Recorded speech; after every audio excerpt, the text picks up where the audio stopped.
কত হাঁস, দেখতে খুব সুন্দর, পরিবেশটাও খুব সুন্দর, আর প্রচুর মাছ, বড় বড় মাছ। দেখেন, দেখা যায় কি সুন্দর মাছ। আর হাঁস অনেক, এই চারোদিকে হাঁস ভরা, সারাদিন ওরা এই পানি ভিতরে থাকে। আর পাশে আবার আছে সিকিউরিটি, তারা মানে পাহারা দেয় যাতে কেউ যাতে কিছু ময়লা বা কোনো কিছু না পালায়। দেখেন কত মাছ, কি বড় বড় মাছ একটা, এই জায়গায় সব মাছ। আর এইগুলো সব হাঁস, দামি দামা। এই যে বাসে দেখেন একটা হাঁসের বাচ্চা, দুটো ছোটো ছোটো হাঁসের বাচ্চা।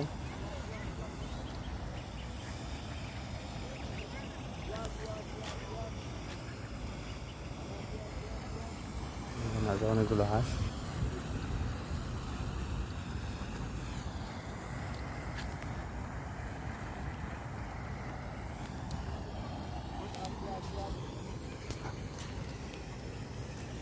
এখানে প্রচুর বড় বড় মাছ আছে। এই মাছ ধরা নিষেধ, চারো সাইডে ঘেরা দেওয়া চারদিক দিয়ে। এখানে যখন দিন আসে, যখন শীত পড়বে, অনেক লোক এখানে দেখেন হাঁসগুলো এখন রয়ে গেছে, এই যে হাঁসগুলো বসে রয়েছে।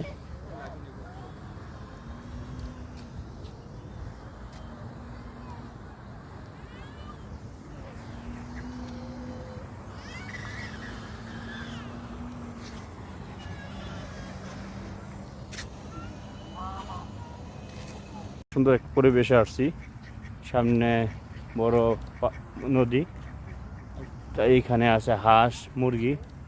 ওই সাইডে বাচ্চাদের পার্কের মতো অনেক ঘোরার ব্যবস্থা আছে, আর পার্কটা অনেক সুন্দর। আর পাশে আছে বেলুজমল, বিরাট বড় বেলুজমল। এই টাওয়ারটা অনেক বড়। কাতারে যখন বিশ্বকাপ খেলা হয়, এই স্টেডিয়ামের পাশে স্টেডিয়ামে খেলা হয়। আর পুরো রাস্তাগুলো লাইট সিস্টেম, আর জায়গাটা অনেক বড়। এইখানে বেশিরভাগ আরবিরা বাচ্চাদের নিয়ে আসে, বিকাল দিকে বাচ্চারা এখানে খেলে আর তারা ঘোরাঘুরি করে। আর পাশে খাবারের ব্যবস্থা আছে, বিরাট বড়। তা আমি যদি পুরো ভিডিও করি, দেখা যায় অনেক বড় হয়ে যায়, তাই আমি ছোটো করে ভিডিও করে দেখাচ্ছি। যে রাস্তাঘাট, গাছগালি, খুব একটা পরিবেশ, খুব সুন্দর পরিবেশ।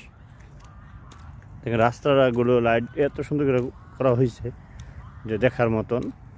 নিজের চোখে বাস্তবে না দেখলে বুঝতে পারবেন না, অন্যরকম একটা ফিল আসে। দেখতে এত সুন্দর, যা করবে রে।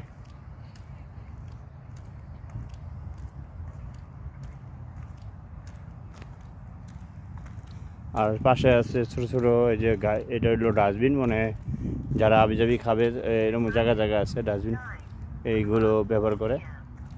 আমার ভিডিওটা অনেক বড় হয়ে গেছে, যদি ভালো লাগে